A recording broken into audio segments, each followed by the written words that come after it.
AI in music generation is a fascinating topic. And to be honest, this is actually an area that probably for the last 7 or 8 years I have playing around with. One of my early startups was in the music space. And to this day, I still have artists on Spotify that are my own voice that generate millions, I think like 20 million listens a year. And I don't talk about them, so no one, good luck ever finding them. But it's an area I've played around with. So from way back then, I used to play around with AI generated music to try to help make background tracks and different things. In any case, what I think is really exciting is that today, Deadmau5, this is it's a Canadian indie kind of, well, I don't know if it's really indie. They have like 80 million views on their top video, but this is a Canadian DJ and producer, and they have announced that their startup, Korus, is tapping into AI for music creation and doing some really interesting things. So today on the podcast, I'm going to be breaking down exactly what they're doing, why I think this is exciting and interesting when we're starting to see these influencers, celebrity artist type people get into the startup space, and a lot of really interesting things that are being built. So let's get into the podcast.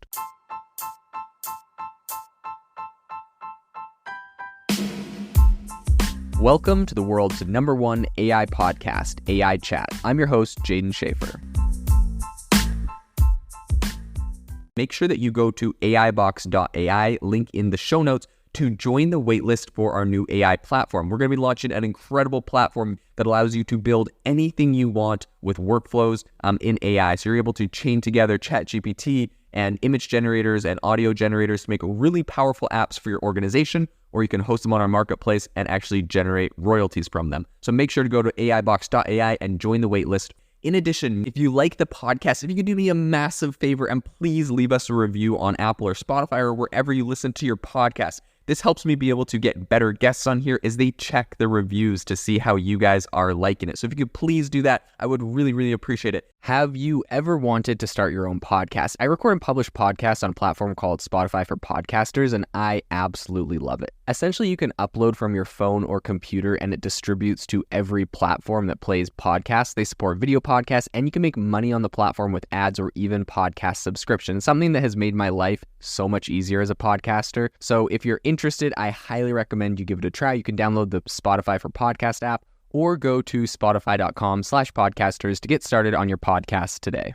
In a big step towards the future of AI-powered music creation, Pixelenix, which is a metaverse company, which was co-founded by the DJ and producer Deadmau5, is also part of the Amoka Brands family, has unveiled a whole suite of really interesting new tools for their flagship product, which is Korus. So this is a new platform which is leveraging AI to enable users to essentially remix and monetize music using licensed stem files. And they're doing this from artists and music labels. So this is kind of, I think, important because this essentially makes this whole thing legal. But as of today, Korus introduces a big, huge range of new features designed to essentially enhance the music creation experience. And these include interactive visuals, a layering tool, video recording capabilities, and a playlist feature. And also a rewards program aimed at encouraging artistic contribution. So central to the whole, this whole thing is Korus's sound mosaic tool. So this is a really sophisticated music composition algorithm, which is capable of creating new music from uploaded stem files in an artist-friendly move. So Korus is ensuring that musicians are paid for their uploads, and then they also get to retain ownership of new content that incorporates their stems. This arrangement also involves users sharing royalties with original IP holders. Significantly, I think the sound mosaic tool is slated to be released as an SDK, which essentially is going to be allowing developers to embed new music experiences into their products. I think that's really, really interesting. If they're releasing this as an SDK, like people are going to be able to build this into actual tools and products. So very, very exciting. Now, for those that don't know, because I know there's probably a lot of confusion on like music and royalties and rights.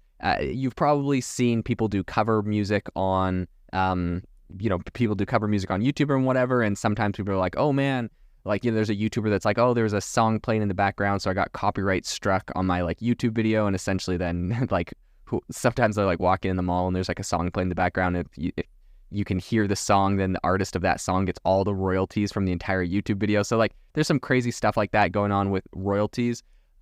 But essentially how it works when you're doing like cover music, like for example, my most recent favorite cover music artist is Josiah and the Bonvilles. I don't know, look them up. It's pretty cool.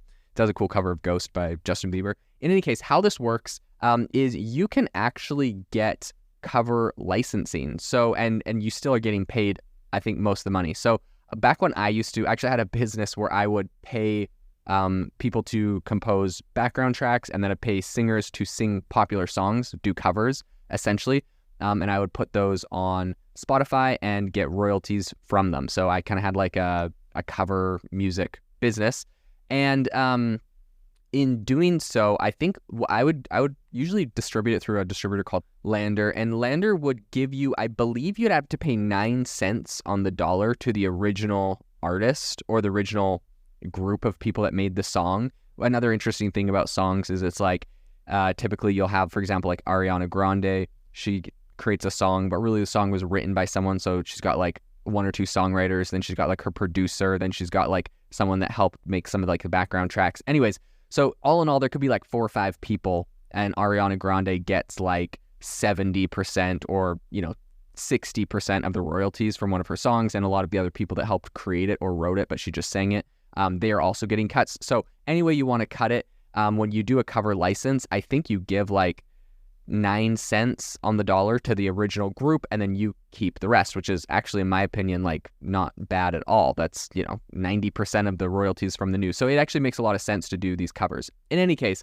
bringing all that up to explain how this works, and it would appear that essentially what they're doing here when you're allowed to use stem files and do like these remixes is the original people are also getting like percentages, but I'm not 100% sure how that breaks down when you use like stem files from like multiple artists and maybe multiple songs and mix it together. If you're still only paying 9 cents and then it just like gets more and more convoluted who gets it on top of that, or if you have to pay 9 cents to each artist. I'm not 100% sure on the licensing that they're going to be going for. But in any case, for each artist on the platform, they're going to be leveraging their own proprietary AI models based on their IP, which is going to enable monetization opportunities with their fans. So for instance, Deadmau5 is, their AI model is called Mousetrap DNA, and this launched back in June, but essentially it showcases tracks from Deadmau5's independent record label. And the idea is that you can buy this AI model for your favorite label and play it with,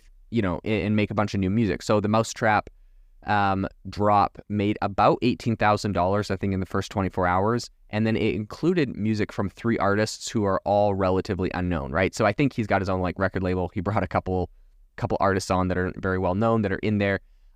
Less than 10,000 followers each for the artists that he brought on. And generally speaking, I think they would not make, a fraction of that from streaming in 5 years, let alone 24 hours. So that's what Inder Pol, who's a co-founder and CEO of Pixelinux, said recently on this whole topic, right? So when referencing that $18,000 in the first 24 hours of the Mousetrap model dropping, he's referencing $18,000 paid out to original artists. So they create this platform, people remix this, they make stuff, they play the music, whatever, and the original artists are got paid out $18,000 in the first 24 hours. So I think this is actually a really cool way for artists to make more money. For fans, this is a ton of fun. Like, I'm going to be 100% honest. I've went on YouTube. You can go on YouTube and look up like AI Johnny Cash songs. They sound amazing. They're great. I'm a big Johnny Cash fan.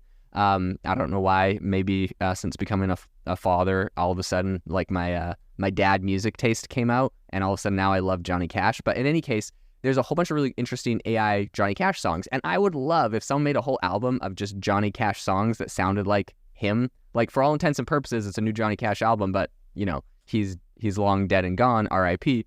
I would definitely 100% listen to that album if it sounded good. And so, and then of course the Johnny Cash estate, I think, should be making royalties from that. But as it stands, there's a bunch of platforms that let you kind of do this, and there's no royalty structure, so they're all going to eventually get shut down, right? You see like Sony Records and everyone else like suing them.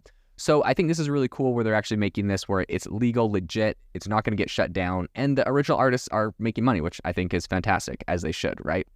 So I think another really interesting aspect of Korus is its AI companion, or Korus, and this is a robot avatar that users can train to generate new music and album images. So, I mean, really, they're just throwing in like image generation into there. So initially 3 free companions were available. Whatever, they have a bunch of different like plans on that. But anyways, it's kind of funny. You can make your own album cover as well, which is cool. So Korus also introduced a video tool that assists you in making some interesting content. And Layer Mosaic is a feature allowing users to modify music stems and generate new sounds through AI text prompts, which I think is interesting. Additionally, Korus is launching a soft currency. So they're going they're kind of going all over the place. They're AI, they're crypto, they're everything. But I think it's cool. I think they're really enhancing music discovery and, some community building. They got playlist features, all sorts of really interesting stuff. So this is going to be really cool. I think in a really surprising collaboration, Pixelinix is partnering with Netflix's Black Mirror to launch a Web3 experience. This is what they said about it. They said, the goal is to fuse together many sectors from music to film and TV with our core technology to bring fans closer to the IP and works they love. Many people think the future with AI is going to be this dystopian dark tale. We hope to show that isn't going to be the case, and we'll always try to have fun with our partners along the way. So in any case, I think this is all really interesting. Since it started in May, Korus has seen over 15,000 songs created, and they say that they were minted on chain by their users because they're like doing some crypto blockchain Web3 kind of thing with the AI music thing. But I think this is making a really big step in the integration of AI and music, and this is going to be really exciting to see how this plays out. I think we'll see more projects like this in the future, but I'm all for it. I think being able to use AI to create new songs from artists you love is going to be something that's very commonplace in the future. A lot of people will be doing this, and I think the sooner record labels and others embrace this, the better, because there's no way they're going to be able to stop that. Like, fans love it, and so inevitably it's going to happen, so they might as well embrace it, make sure they're getting their royalties, their cut, whatever, so it can move forward, kind of like streaming. They had the whole streaming debacles in the beginning, but eventually Spotify and the rest of them figured it out and made it successful. So I think we're going to see the same thing here, and I'll be really excited to follow along. This episode is brought to you by Shopify.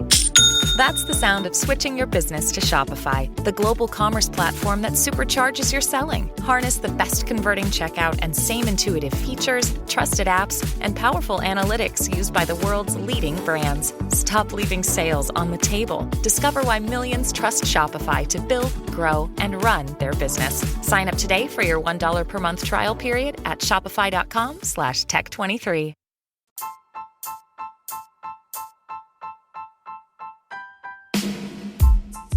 Thank you for listening to the AI Chat Podcast. If you enjoyed the podcast, I'd appreciate it if you rate me wherever you listen to podcasts. And if you're looking for an innovative group of AI enthusiasts, make sure you check out our Discord channel and also our Facebook community. It's obviously a lot more interactive than a podcast, where we can actually share software tools, prompts that we're using in everyday AI. I'll leave a link for those in the description below.